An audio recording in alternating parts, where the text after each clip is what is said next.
ಮದುಮಗಳಂತೆಗೆ ಶೃಂಗಾರ ಆಯಿತು. ಅದೇ ರೀತಿ ನಮ್ಮ ಜಿಲ್ಲೆಯಲ್ಲಿ ಅನೇಕ ರಸ್ತೆಗಳು ಹಾಳಾಗಿದ್ದಾವೆ. ಯಲಬುರ್ಗಿದಲ್ಲಿ ಒಂದೇ ಜಿಲ್ಲಾ ಆಗಿದೆ, ಕನಿಗಿರಿ ಒಂದು ಜಿಲ್ಲಾ ಆಗಿದೆ. ನೋಡಪ್ಪ, ಕೇಳಿ ಸ್ವಲ್ಪ. ನಾವು ಹಿಂದೆ ಸರ್ಕಾರದಲ್ಲಿದ್ದಾಗ ರಸ್ತೆಗಳನ್ನೆಲ್ಲ ಮಾಡಿದ್ರು. 5 ವರ್ಷ BJPಯವರು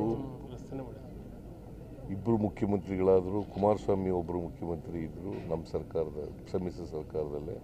ಅವ್ರ ಕಾಲದಲ್ಲಿ ರಸ್ತೆಗಳಾಗಲಿಲ್ಲ. ಹಾಗಾಗಿ ಸ್ವಲ್ಪ ಈ ವರ್ಷ ಮಳೆ ಜಾಸ್ತಿ ಬಿದ್ದೋದ್ರಿಂದ ರಸ್ತೆಗಳು ಕೆಟ್ಟಿದ್ದಾವೆ. ನಾವು ಅದನ್ನು ರಿಪೇರಿ ಮಾಡ್ತಕ್ಕಂಥ ಕೆಲಸವನ್ನು ಮಳೆ ಈಗ ನಿಲ್ತಾ ಇದೆ, ಮಾಡ್ತಕ್ಕಂಥ ಕೆಲಸ.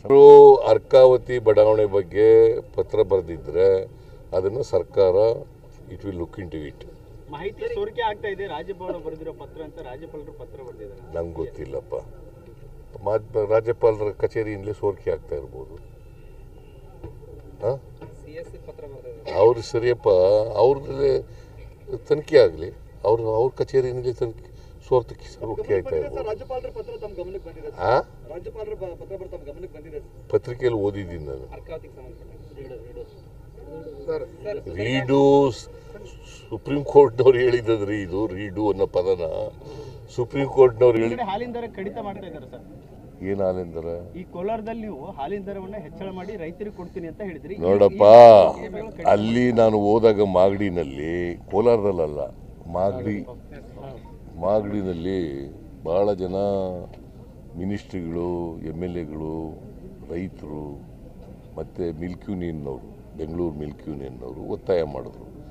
ನಮಗೆ ಬೇರೆ ರಾಜ್ಯಗಳಿಗಿಂತ ಭಾಳ ಕಡಿಮೆ ಇದೆ ಕರ್ನಾಟಕದಲ್ಲಿ ಮಾರಾಟದ ಬೆಲೆ ಮತ್ತು ಕೊಂಡ್ಕೊಳ್ತಕ್ಕಂಥ ಬೆಲೆ. ನಮಗೆ ಹೆಚ್ಚು ಕೊಡಬೇಕು, ರೈತರಿಗೆ ಭಾಳ ಕಷ್ಟ ಆಗಿದೆ.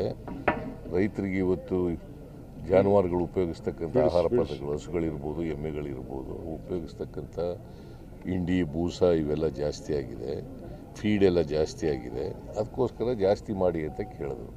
ನಾವು ಒಂದು ವೇಳೆ ಕ್ಯಾಬಿನೆಟ್ನಲ್ಲಿ ಚರ್ಚೆ ಮಾಡಿ ತೀರ್ಮಾನ ಮಾಡ್ತೀವಿ. ಒಂದು ವೇಳೆ ಜಾಸ್ತಿ ಮಾಡಿದ್ರೆ ಅದನ್ನು ಸಂಪೂರ್ಣವಾಗಿ ರೈತರು ಕೊಡಬೇಕು ಅಂತ ಹೇಳಿ. ಒಬ್ಬರು ಮಾತಾಡಿದ್ರೆ ಹೇಳ್ತೀನಪ್ಪ, ಪದೇ ಅವ್ರು ಮಾತಾಡ್ತಾವ್ರೆ. ಹಾಲಿನ ದರವನ್ನ ರೈತರಿಗೆ ಕೊಡಬೇಕಾಗಿದ್ದ 100 ರೂಪಾಯಿನ ಕಡಿತ ಮಾಡಿದ್ರು. ಅವ್ರು ನಿರ್ಧಾರ ತೆಗೆದುಕೊಂಡು ಏನು ಮಂಡಳಿ ನಿರ್ಧಾರ ಮಾಡಿ ರೈತರಿಗೆ ಕೊಡಬೇಕಾಗಿದ್ದ ಉತ್ಪನ್ನ. ನಾನು ಹಿಂದಿನ ಕೇಳಿದ್ದೀನೋ ಮುಂದೆ ಕೇಳಿದ್ದೀನೋ? ಅಲ್ಲ, ನಾನು ಹೇಳಿರೋದು ಎಲ್ಲಿಗ್ರಿ? ಸುಮ್ಮನೆ ಏನೋ ಪ್ರಶ್ನೆ ಕೇಳಬೇಡಿ ನೀವು. ನಾನು ಹೇಳಿರೋದು ಮುಂದಕ್ಕೆ ಮಾಡಿದ್ರೆ, ಬೆಲೆ ಜಾಸ್ತಿ ಮಾಡಿದ್ರೆ, ಹಾಲಿನ ದರ ಹೆಚ್ಚು ಮಾಡಿದ್ರೆ ಅದನ್ನು ರೈತರಿಗೆ ಸಂಪೂರ್ಣವಾಗಿ ವರ್ಗಾಯಿಸಬೇಕು ಅಂತ ಹೇಳಿದ್ದೀನಿ.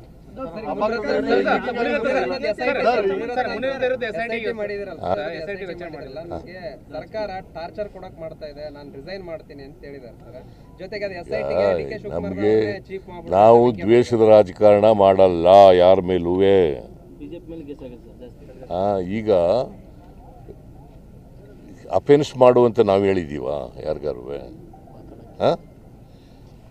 ಎಲ್ಲ ಶಾಸಕರುಗಳು ನನ್ನನ್ನು ಭೇಟಿ ಮಾಡಿ SIT ಮಾಡಿ ಅಂತ ಹೇಳಿದರು.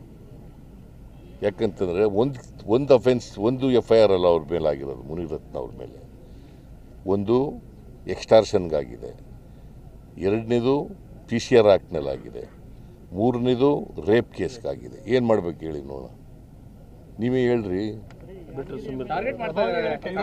ಅಲ್ಲ, ಅದನ್ನೇ ಪುನಃ ನೀನು ಹೇಳಪ್ಪ.